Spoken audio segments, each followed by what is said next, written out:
Bonus short stories. Rentt and the beauty contest. Wow.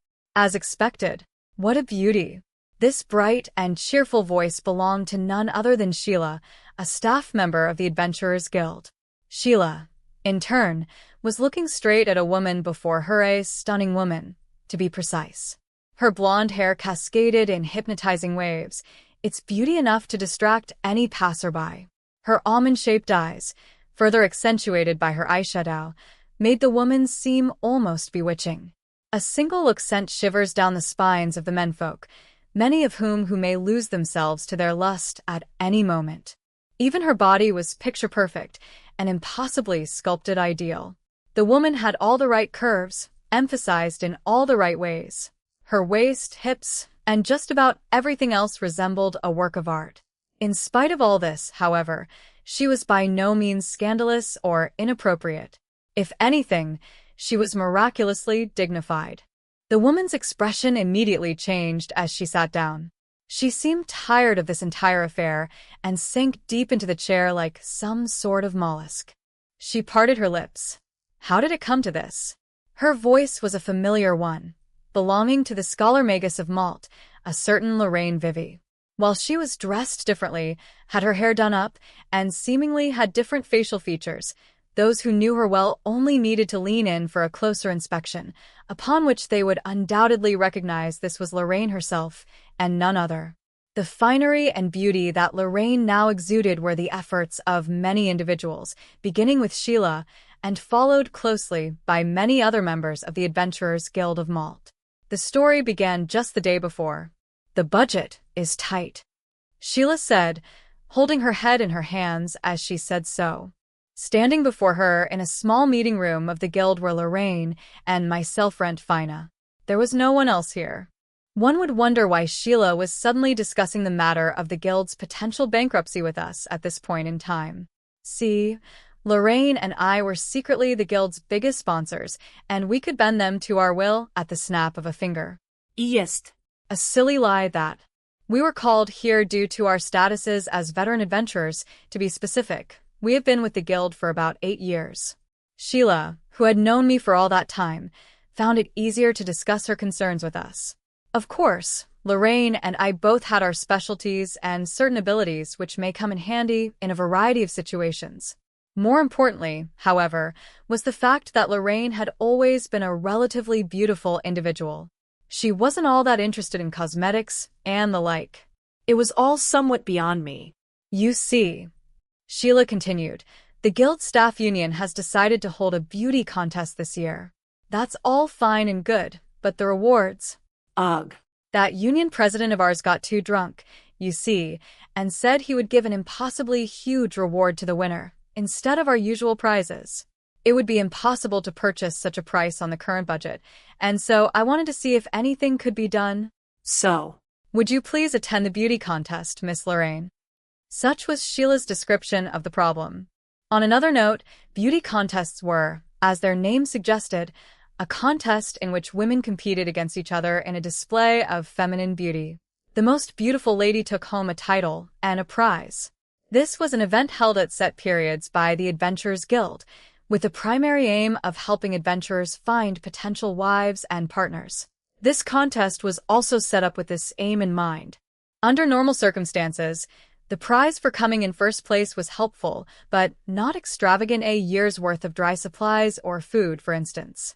This year, however, the guild staff's union president seemed to have gotten a little too drunk and had announced in a noisy tavern that a most expensive object could be provided as a prize. This, of course, angered the usually gentle Sheila. Honestly speaking, seeing Sheila snap in this fashion was terrifying in and of itself. Due to the fact that the announcement had been heard by members of the public, there seemed to be no way around this, unless a woman who secretly sided with the guild would take part in and win the contest. That way the prize would go back to the house, and no ridiculous sum of coin would be spent. In that case, could you not simply go yourself, Sheila? Lorraine said grimly. But I cannot, as I am a member of the staff, you see. Would Sheila be able to guarantee victory for the staff union even if she did participate? I couldn't help but think. As if reading my mind, Sheila huffed. visibly irritated. In any case, I won't win even if I do participate. Yes, I know. But if Miss Lorraine goes, I feel like we could really turn this around, she said, through gritted teeth and balled fists. Sheila was undoubtedly serious. I turned to look at Lorraine, our eyes meeting. We both seemed to understand this was a difficult request to turn down. But Lorraine suddenly seemed to find all this very funny, a small smile creeping onto her lips. If you put it that way, Sheila, I suppose I have little choice. Very well. I shall accept. Ah, really? I do, however, have some conditions. Conditions? But of course. Firstly, that I will participate under a false name then. Lorraine leaned into Sheila, whispering a fair amount of secretive conditions into her ear. Sheila nodded in intervals, but her expression slowly turned into one of anticipation and mischief. Finally, she stared at me pointedly, as if meaning to bore holes through my very being. After a short silence, Sheila nodded deeply before declaring her acceptance in a strangely unsettling voice. Okay, we will do just that. PFT. It fits you well, Rennie. Ah. Lorraine had a blonde wig sitting on her head. She was, however, looking straight at me. Yes.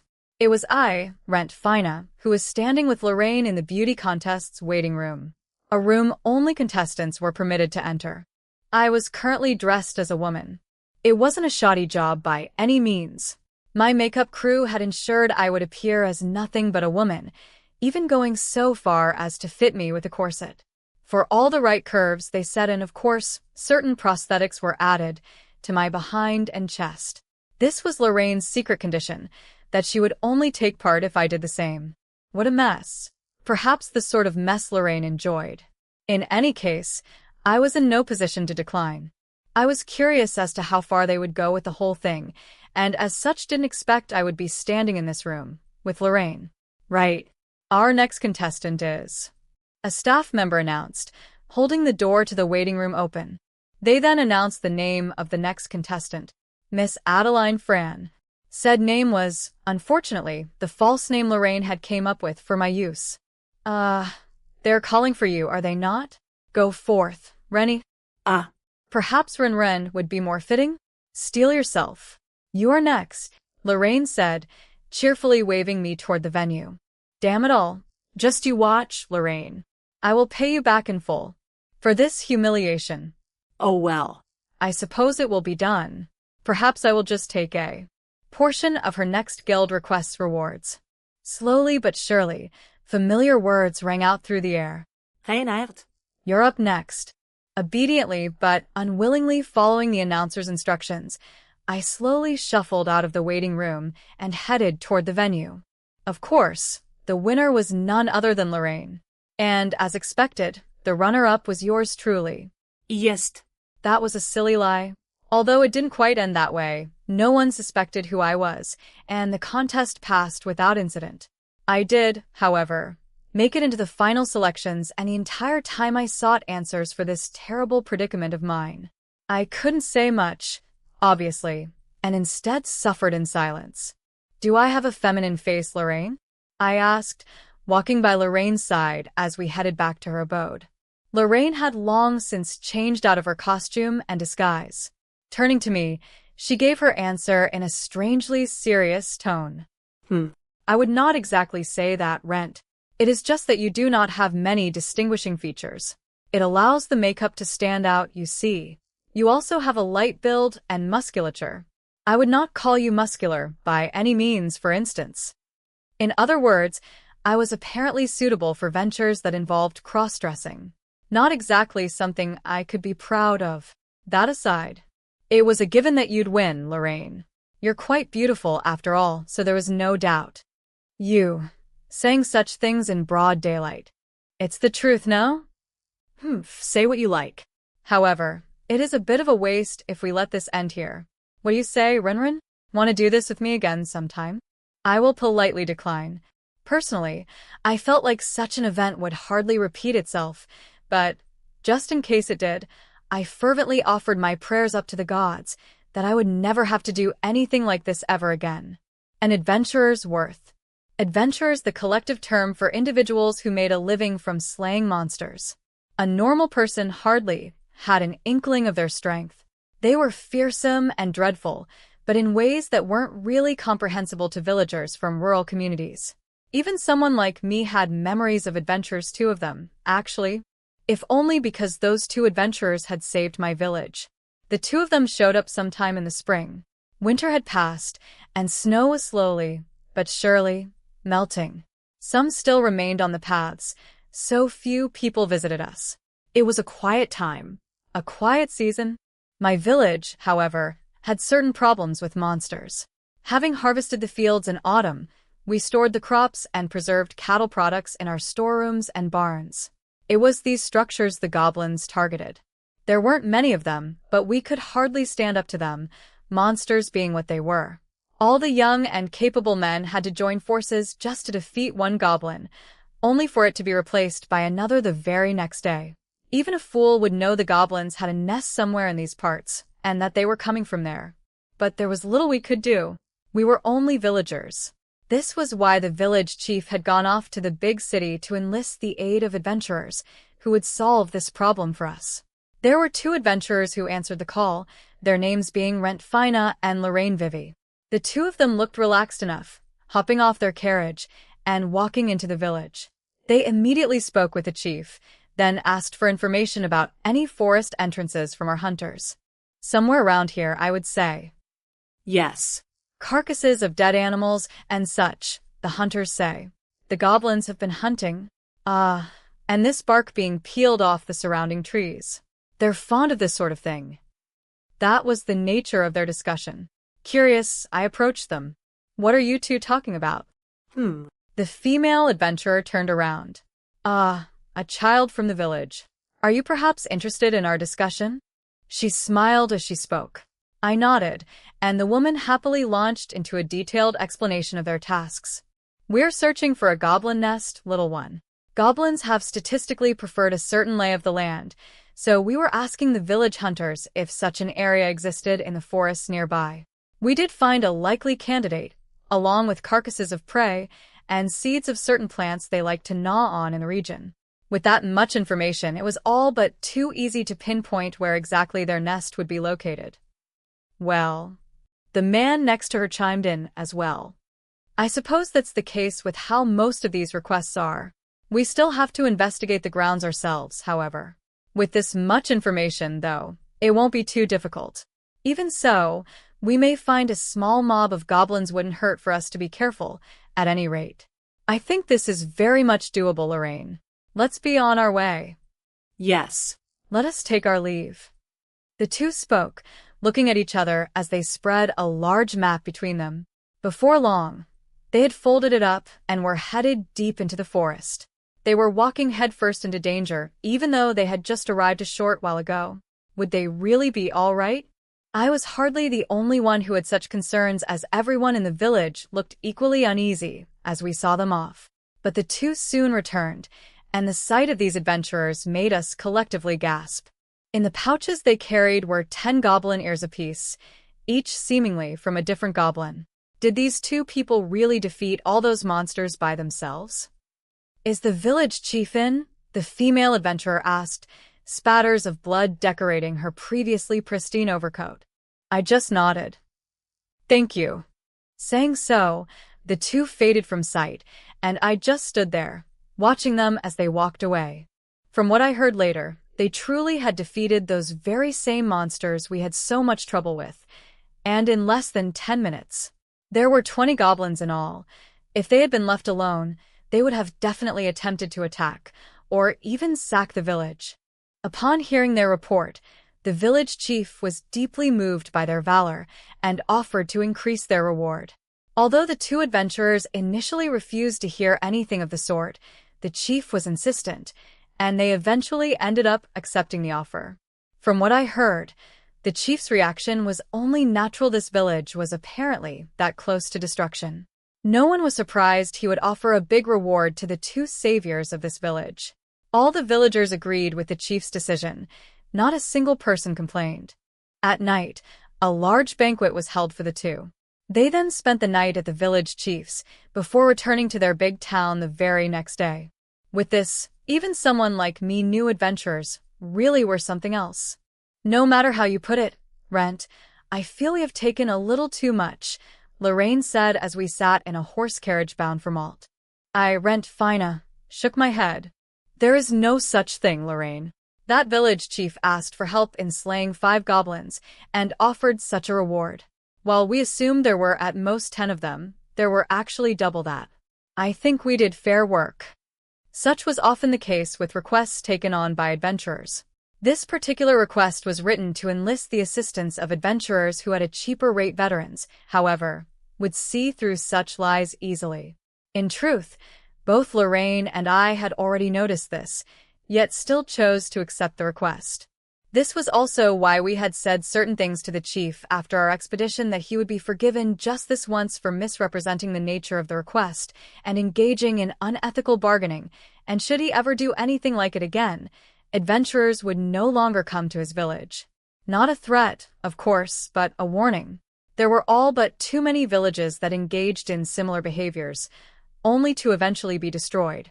Upon hearing as such, the village chief became white as a sheet and immediately offered to increase the reward for the task. The amount of coin we then received was a little more than the appropriate amount for the work we had to do. A little of it was for us keeping his transgressions a secret, perhaps. Either way, I think that should be it for this particular incident. I do not think the chief would ever do anything like this again. I nodded in response. I suppose. In fact, didn't that chief take on the title only a short while ago? He probably has little in the way of experience. He had also promised us he was remorseful and that there'd never be such an incident in the future. But the appearance of monsters in such rural locations spelled doom for these types of settlements. This was the real reason we had accepted such a request in the first place, and I would probably accept similar requests should I ever see them. Half of it was charity, or perhaps even unsolicited help. I felt this could occasionally be a good thing. My train of thought carried on as the carriage rumbled on back to town, our home, the frontier township of Malt. A continued dream. Just a little bit more? Yes, just a little bit more, I thought as I stood on the edge of a cliff, reaching out to a surface above me. If I stretch like this, can I? My fingers lightly brushed against the object in question, and, with a final, decisive stretch, I grasped it in my hands. It was a small, beautiful flower. A Tetona flower, one that only grew on the faces of these harsh, steep cliffs. I've got it. Picked it for you. Rentt Fina said as I triumphantly opened the doors before me. I quickly lost my voice, however. Before me was a young girl, seated in a chair. She was watching over another girl, who seemed peacefully asleep in bed. That's right. The girl seemed peacefully asleep. The girl seemed that way, but... I'm sorry, Rentt, and thank you, but it's too... just a little too. Looking at the streaks of tears running down her face, I knew I was too late. The girl in the chair was Rin, and the one in the bed was Ran. They were twins whom I often played with as a child. The two of them looked exactly the same and had similar personalities. They even lived in a similar way, which was why I had assumed they would live as such into a ripe old age. But the gods were cruel. The heavens decreed that Ran was to suffer from an incurable disease, while Rin was to be completely fine. Ran's illness got worse. There were no known treatments, so Ran slowly became weaker. The two of them, however, had a dream: to one day open a florist shop, just the two of them. To fill the world with flowers. That was their dream. It was somewhat childish and cute, yes, but the twins were serious about this dream of theirs, that they would one day find a way to cultivate the Tetona flower, which was impossible to raise in captivity, then spread it throughout the world. That was their dream. Ran was now no longer able to pursue it. When that had become obvious, Rin had at the very least wanted her sister to see the real thing, just once. And so it came to be that she posted a request to the guild, and I was the one who picked it up. The contents of the request were simple: to bring Ran a Tetona flower before her life ended. It was a simple request, yet there was nothing else I could say. I had indeed failed. I should have been faster. I knew that. I even thought it. Rin shook her head slowly, a faint smile lighting up her tear-streaked face. No. It's all right. You've done enough, Rentt. Ran wanted to say she was sorry for having to leave first. But it's okay, Rentt. Hand me the request forms. Rin snatched the forms out of my hands, declaring the request as complete with a flourish of her pen. I hesitated. How could I accept this? Rin just pushed the papers back into my hands. We're grateful, so please. Also, you did bring the flower to us. I'll do my best to find a way to make them bloom and grow. Then I'll send them to lots of places. That is still our dream, Rin declared. What a strong girl. She had lost a member of her family, yet she didn't wallow in despair. She was already looking ahead. Individuals like her were rare. Her statements weren't those of a child, but of someone who had steeled their resolve, who had made up their mind. I, of all people, understood this, which was why I turned to Rin and said the following. If there is anything at all I can help you with, tell me. I will do what I can. Thank you, Rentt.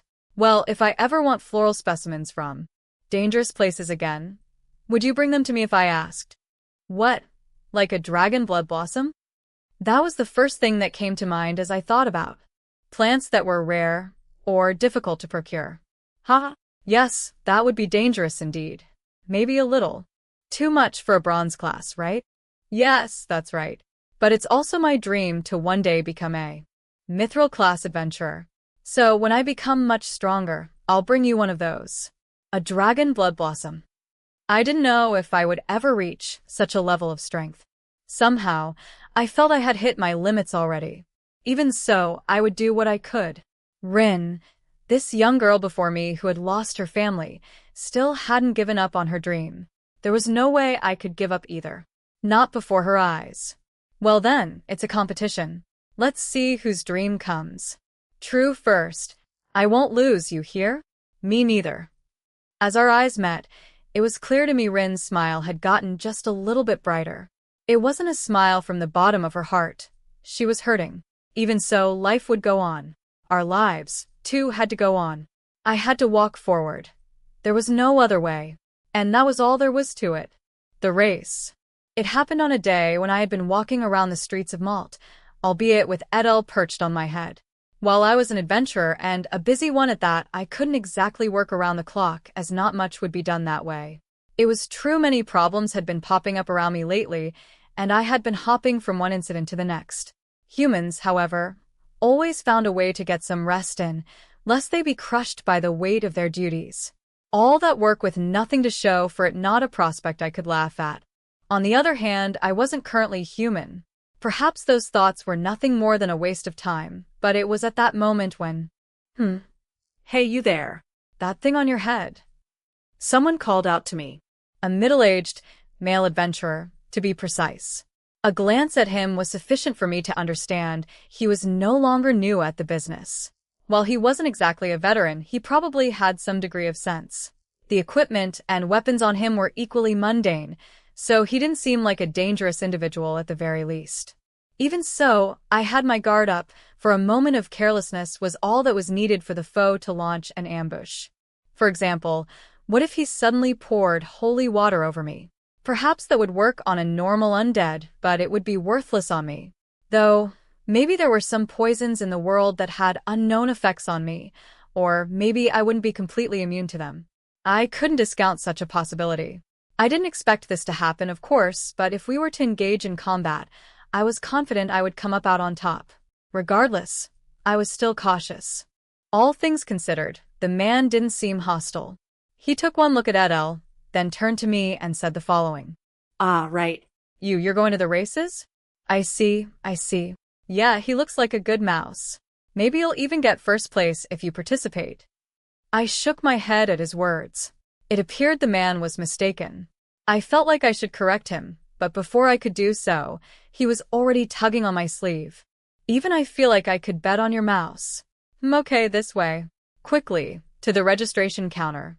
I'm betting on you, friend, he said, as he continued pulling me to some unknown place against my will. From his words and demeanor, it wasn't difficult to guess what the man was up to. race, bet, registration. With all these keywords, even a fool would know what the man had mistaken me for. The place that he had taken me to was also obviously a place for such a purpose. This was nowhere within the streets of Malt, but just outside of it, along a particularly long wall. A corner of the nearby forest, once creeping up to the wall, had been completely cleared. In the clearing sat a course with several steep inclines and tunnels, such a complicated thing. One might ask what exactly this course was for. Pucci's Surrey racing. In fact, there were about 6 of the mice at this very moment, all running toward the goal. Around the course were throngs and crowds of male adventurers, all holding wooden plaques of sorts betting chips, perhaps as they cheered on their selected champions. Occasionally, some of them would make a terrified expression as their mouse of choice lagged behind. A betting race, I see. What, didn't know, the man next to me said. Like the rest, he was holding a wooden plaque in his hands. His name was 80, a bronze-class adventurer. He was caught up in these races as of late and hadn't been taking on any requests at all. He did the absolute minimum, so he wouldn't be struck off the register, but the rewards would once again be spent betting on these races. When was a place like this built? I asked. This place? Pretty recently. They say the Pucci Surrey in the town have calmed down recently, not that aggressive anymore, and all that. So there was this guy, thought he would try seeing if they listened to instructions, if they could be trained. So it turns out they could be, and he got reminded of them races back in certain districts, and if it were mice he wouldn't need to do very much. So he built this place. I felt like I understood the reasons behind all this happening. Edel's power had changed the Pucci Surrey of Malt, causing them to become less aggressive to humans. More importantly, however, they gained some semblance of intelligence. This was supposedly the result of it all. On one hand, no one would be injured or killed in these events, and I suppose it could be safely ignored for what it was. On the other, the people here were obviously addicted to the races, even if their families were starving, or they themselves were becoming impoverished. I felt some pangs of guilt at those thoughts. It's getting real interesting around these parts, see? Although I gave the man cursory responses, he continued rambling on, eventually speaking of the people he had encountered and the things he had seen at this place. Tales about men who became rich, men who lost everything, and men who dragged themselves to the races even if they were broke. I shook my head as he continued on, with stories of terrible individuals who stole their family members' savings. All strange, absurd, sad, and funny tales. Perhaps some of the people here wouldn't find these stories very amusing at all. He went on for a while, regaling me with more of these unfortunate tales. There he is. That mouse of yours. As expected, Edel was lined up at the starting line along with the other Pucci Surrey. Due to his insistence, Edel had been registered for the races at the counter prior. There were entry fees, of course, nothing grand, and there would be no penalties for losing. I suppose just one time was fine, so we went ahead with the process. For some reason, Edel was enthusiastic about the whole thing. Before long. All right. Positions. 1, 2, start. The staff member's voice was amplified several times by the object in his hands, an artifact from the depths of a labyrinth, if I had to guess. The Pucci Surrey were off, as if understanding the significance of the sound. Each and every one of the mice were about Edel's size, and their speed was nothing to scoff at. I suppose each of them were much like Edel, with followings of smaller mice in their nests and caverns. The color of their pelts differed, albeit slightly. Bolts of ash, brown, and black darted through the racecourse. They were also capable of using mana to enhance their bodies, seeing as Pucci Surrey were monsters after all. While Edel could have taken some mana from me and gained an advantage over his peers, he refused to do so in the name of sportsmanship, perhaps. That made me feel like this race was now worth watching a little bit. Would you look at that? Number 1. Jack's Tiger. He's fast. There he goes, taking those corners at such an aggressive speed. But wait, what's this? Close on his tail is number 2, Edel.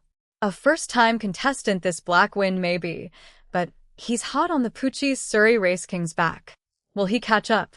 A cursory look around the venue revealed many of the audience had bet on number 1, the reigning champion, it seemed. 80, however, had a plate for number 2, Edel. It was as he said, he really did bet on us. All right. Come on. Come on. 80 watched on, muttering prayers under his breath. His intense expression was much like that of an adventurer confronting a powerful monster. The reality of the situation, however, was quite different, and the absurdity of the situation was somewhat pathetic. Finally, here we are. The last corner. Turning. He's turning. There. We see him. Number 1. Jack's tiger. Will this end as... Oh. What's this? Coming close behind and closing in. Number 2. Edel. What terrifying speed. I have never seen a catch-up like this in the history of Pucci Surrey racing. Jack's tiger presses on, and on as Edel closes in. He's closing in, closing. They're in line. This is it, folks. The showdown. Who'll be the victor? 1 or 2? 2. It's 2. Edel has secured first place. And so it came to be that Edel caught up to his foe, passing it to achieve first place. At that moment, 80 jumped up with a triumphant cry. Yes, yes. 80 raised his fist in the air in celebration of his victory, a sharp contrast to the sea of disappointed faces, along with a heap of discarded betting plaques on the ground. The fallen plaques were then gathered by a few men of whom I supposed were staff members, most likely for recycling or some other purpose. Quite sustainable indeed. We've done it. We've really done it. With this, I can play around and relax for quite a bit longer. There's a payout for you, too. Come visit when you feel like it. I'll surely bet on you again. 80 said, all smiles. That was one thing, I suppose, but Edel was for all intents and purposes a fortified Pucci Surrey. Was that not a violation of the rules? Either way, there was little in the way of fine print. I wouldn't concern myself with that now. This was how I came to learn about this strange new form of leisure in Malt. Would other strange spectacles soon pop up in this small town? For one reason or other, I felt like a wave of change was sweeping through Malt. I, of course, couldn't say with certainty what was bringing about these changes. Yes, I knew nothing at all. Just because strange things were happening around me didn't mean I was responsible for any of it. That's right, I wasn't. With the prize money, Edel had me purchase food that was to his liking. With the remainder, I procured a good vintage, sharing it between Lorraine and myself. To think this day would come. A familiar paying for its own expenses. Ha! A good mouse, truly. Of ghosts and pets. Seem a ghost has appeared, Lorraine said, with an expression of utmost seriousness. I looked up from the book I was reading, scrutinizing her face carefully. What? I beg your pardon? Would you mind repeating yourself, Lorraine? A joke, perhaps, or maybe a trick of the mind. Had I misheard her? Lorraine, however, repeated herself calmly. It would seem a ghost has. I held up a hand, stopping her mid-sentence. All right, I understand. So, I didn't misheard you. Good that we have come to an understanding, Rentt. Well then, what do you think? What do I think? Well, we could just defeat it when we feel like it, no? Some cleansing magic, maybe? If I recall, a normal ghost could be sent on its way even with normal spells. There was no cause for alarm or fear. It was just a ghost, after all.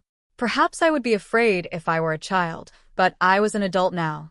Given that ghost materialization was a natural phenomenon and ways of defeating them existed, there was no reason to panic. There was also Lorraine, who would provide magical backup in case physical attacks didn't work. So, what was the problem? Why the serious face? You would think that, yes. However, if you did defeat it with magic, they do give off that awful howl, do they not? A good point. It wasn't known if ghosts could feel pain. When struck by magic, however, they had a tendency to let out an ear-splitting wail. This was why exorcising ghosts of the dead at night were troublesome, to say the least. One's neighbors would be inclined to agree. As such, these requests also came with the task of making the rounds, preemptively apologizing to all the people who lived around the haunted building in question. It was all quite troublesome. Despite all the trouble, most people would just quietly accept the apology and calmly close their doors. Most would prefer not to have a ghost in the vicinity, after all. For instance, someone could come home to find their abode a mess, even though the windows were shut and the doors locked. Plates and bowls would be broken, strewn all over the place, a common phenomenon when it came to stray ghosts. Even if we assumed one would put up with broken plates, they could possibly wake up in the middle of the night to find a translucent, blood-spattered woman standing over their bed. Or maybe a disembodied voice during mealtime saying, "I want to eat, too," or something similar. While some individuals didn't mind any of these strange happenings on account of their unbridled courage, they would at least be irritated or slightly put off by these occurrences. In addition, ghosts had a tendency to become stronger if left alone, and the incidents would eventually escalate to the point where someone would be grievously hurt. Once or twice a year, possibly, one would hear of townsfolk murdered by ghosts. It was more likely than one would expect, and an occasional exorcism was necessary. They were like cockroaches, for the lack of a better word. Cockroaches that wailed when they were crushed. Terrifying. We had little choice, however. What of it? There's little we can do about these wails. Not quite, Rentt. Have you forgotten? If they are purified with divinity, they pass on peacefully and just vanish. Ah, yes. I suppose there is that. Would you like me to assist then? But of course. Your quick understanding is helpful as always, Rentt. Such were the way of things. In fact, individuals affiliated with churches often carried out such duties for some pocket change. They had good business, all things considered, and some people would even call on them over adventurers. That said, these individuals weren't exactly priests or priestess saints. They could just be men or women of faith armed with a bottle of holy water, as that much was enough to exorcise lesser ghosts, spirits, and the like. Lorraine could have approached the issue in a similar way, but instead, she chose to come to me. While I didn't know of her reasons, it wasn't an unreasonable task. I nodded at Lorraine before inquiring about our next destination. Is this the place? Yes. What is it with that face of yours? Surprised? Lorraine questioned, turning to me as she did so. I took another look at the place, the location where this ghost had supposedly materialized. If only because it's such a mansion, Lorraine. Wouldn't these people have the funds to hire a priest or two? I suppose. It was a large mansion. Nothing on the level of the Latchuels, of course, but it was decidedly bigger than, say, Lorraine's abode. Though Lorraine's home was the size it was because of her preferences, since she wasn't exactly one for excess. If she really wished to purchase a mansion, it may actually be possible. I couldn't even recall a time where Lorraine's finances were ever in dire straits. Even so, they are bound by certain circumstances. We should be going, Rentt. Lorraine stepped forward, and, after a brief exchange with the guard, we were invited through the mansion's open doors. Oh, thank you. Thank you so much for coming. Oh. And who might this be? Ah, yes. This is the adventurer who will perform the purification. The client, seemingly convinced at Lorraine's explanation, took a step toward me. From her demeanor, it seemed like she was asking for a handshake. The client looked like a lady who was particularly well-to-do, and was exactly that. Oh, please, please, kind sir, I implore you, lay the soul of my Sweet Pea to rest, that he may ascend to the heavens above. Sweet Pea. Lorraine turned to me. A monster, Rentt. One that Lady Emilstead here treats as her own family, a variant of Poochie Surrey. The meaning of variant, in this case, would refer to reduced aggressiveness, or perhaps a cute appearance, optimized to be attractive toward humans. I see. I understand now. I suppose priests and the like would find this request difficult, as most ghosts appearing in town were human in origin, so the goal would be to peacefully put them to rest. Failing that, they would be blown away by a few well-placed spells. In this case, Lady Emilstead would probably be deeply unsatisfied with such a procedure, seeing as it would only cause the monster's soul pain. This was why I was called here, I suppose, being another individual having a mouse for a pet. I understood the lady's feelings well enough. This was why I turned to her and spoke, holding her hands in mine. Leave it to me, madam. I will do everything in my power to put Sweet Pea's soul at ease. With that, I did as I had promised, seeing the mouse's soul off to the heavens. Lady Emile Stead shook my hand vigorously, tears streaking her face, offering to once again seek out my services should she require anything. It seemed I had obtained a good client. Immediately after this, Lorraine presented the woman with a few pucci suri, a suggestion for her to adopt another to fill the hole in her heart. While some could argue that Lorraine's actions were insensitive, her demeanor and manner of speech suggested that Lorraine truly cared for this grieving lady. Lady Emile Stead, in turn, was deeply grateful and ended up choosing a pucci suri from amongst Lorraine's offerings. She then decided to name it Sweet Pea. I felt this was a little too simple of an affair. Well, Rentt, with this, obtaining information from that household has become all too easy, Lorraine stated after we had left the mansion behind. What do you mean? What, did you not notice? The new Sweet Pea is a subordinate of Edel's. In other words, he would be our mouse on the inside. Edel had wanted to gain access to that mansion, so I offered some assistance. They are a well-to-do family, you see, and they have guests from all corners of the land. It just so happened there was a good excuse in place, at least for us to do what we did. Was Lorraine referring to the ghost? Since when were you such fast friends with Edel? No, it is not quite like that. The truth is a little more simple. That mansion has a barrier around it, you see, generated by a magical tool of sorts. I happened to pass by and witness a pucci suri body slamming the barrier repeatedly. Noting its interesting behavior, I stood and observed the mouse for a while, only for Edel to show up and begin issuing it instructions. I then approached him and asked if he would like entry into the mansion, so I offered my assistance, as I said. What? You can even understand him now. A few words, yes. Not the specifics, but that is an experiment I would gladly take part in. A little difficult, however, given how Edel is always so busy. In any case, it is good for your friend to owe me a favor, in case we ever need anything from him in the future. And all this had been happening this whole time? To think Edel had been working harder than me on a daily basis. For a while, I was at a loss for words. Rentt, housekeeper. Spring has come, huh? How long ago was that? A few years after I started adventuring, maybe? Sometime in the spring, when the air had started warming up. I remembered this happened during one spring or other. It was a harsh winter, with the very air itself drawn taut by the cold.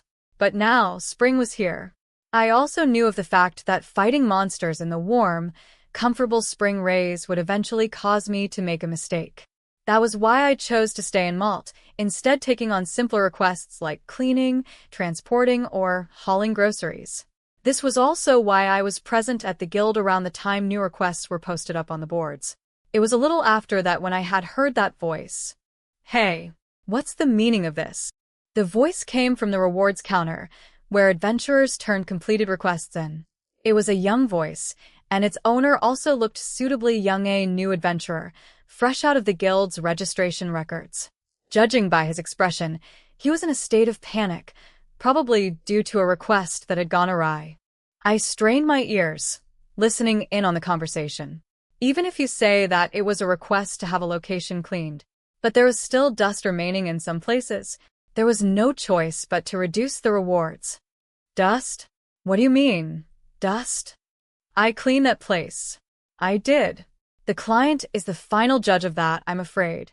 You say that, but... Oh, I get it. It's because I'm new, so they're picking on me, huh? Now that I think about it, that also happened a while ago for the exact same reason. From their exchange, I understood both the adventurer and the client had certain problems of their own. Stricter adventurers may say the youth was a fool and was the one in the wrong, but, of course, the discussion would veer off in this direction. After all, if the client was overly stingy or picky, he should have been smart enough to notice it before signing the contract. Complaining after one had signed the paper only causes things to go in circles, or so they would say. He was young, however, and didn't understand much in the ways of adventuring. He would surely fail again and again, until he eventually learned. Despite that, the receptionist was having a hard time. I suppose I should have been going as well, and accept a request or two. I tore down a few request sheets, bringing them to the counter. I was an adventurer who was used to doing all sorts of chores throughout the day. Despite my capabilities, taking on too many at once could be problematic, so I thought greatly about my decisions before committing to them. Even though the guild was relatively empty around this time, there were quite a few other adventurers who were set on doing chores, and only one reception counter was open. To be precise, it was the counter with the angry youth who had finally stopped arguing at some point. The receptionist dutifully read out my tasks. Yes, a cleaning request from Zant Curtin. The reward is 5 bronze coins. And so she continued on, with me signing the relevant forms as she did. Upon hearing that, the youth, who apparently still had something to say, turned to me. All of those people endlessly complain. They'll find something to complain about with you. You shouldn't take those requests. It seemed like he had taken requests from this particular client before, but I shook my head. I've never received any complaints. In any case, it's well within my rights to take on this request. You? I was even being helpful. The youth, now visibly agitated, began going on about one thing or other. I, however, finished signing all my forms, took the correct ones with me, and turned to leave the guild. But this didn't mean the youth would leave me alone. Instead, he chased after me, putting a hand on my shoulder. Wait, what is it you want? I'll come, too. Why? You'll only get in the way. I'll help.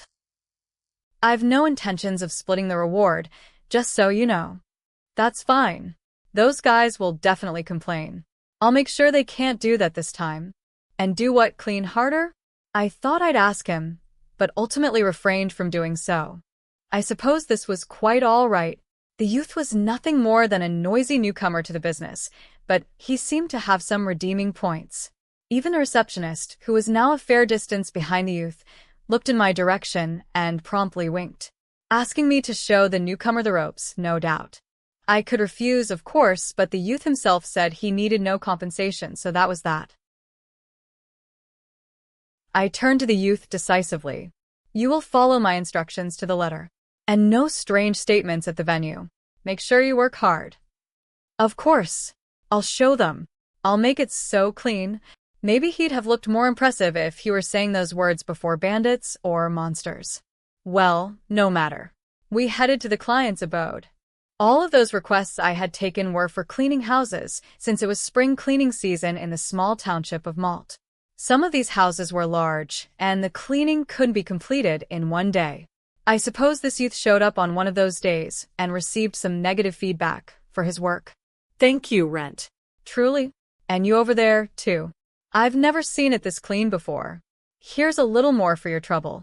The client signed off on the request forms before handing me and the youth 2 bronze coins each. Under normal circumstances, the rewards were deposited at the Adventurers Guild. We received extra today, however, a tip if you would. Thank you. I hope you seek out my services again. With that, we turned, leaving the house behind. We had finished all our tasks for the day. Not a single one. The youth's expression was one of bafflement. No one complained. Not one. The boy just didn't seem to understand why this was the case. Do you know why it turned out this way? Yeah. I'm still not very good at what I do. Cleaning was a simple task, but there were many ways to go about it. How to clean certain surfaces, to scrub or to wash, how to grind off even the toughest stains. All were basics of cleaning and housekeeping. The boy had no such knowledge, and as such performed an unsatisfactory job. That was why his rewards had been reduced. For his part, though, he observed what I had done and followed my instructions as best as he could. He learned the methods and didn't hesitate to ask me if he didn't understand something. This was why the previous client had praised his work ethic. That's how it is. Experience matters. You may have made mistakes in the past, but you should be fine from here on out. Yes, thanks, Rentt. No, thank you, Mr. Rentt. I've learned a lot from you. Don't call me that. I'm not really used to it. Also, we'll be fairly splitting the rewards, so don't worry about it. Of course, I'd as such. It was never my intention to cheat the youth of his earnings. Nevertheless, he protested vehemently. No, it's fine. It's fine, really. Think of it as a fee for you. Teaching me all the basics. No, you worked hard as well. Take it. Next time you settle your requests to the highest standards, then take that coin to the tavern for a drink. No one will complain about you then. Mr. Rentt. I slapped the youth's back. For some reason, he had stopped talking mid-sentence. Well then, off to the guild we go. We still have to turn these in. That's how you can tell you've truly started on the path of adventuring, right? Yeah. A few years later, that very same youth would achieve the rank of silver class before I had, then set off on a journey, leaving Malt behind. But perhaps that would be a story for another time.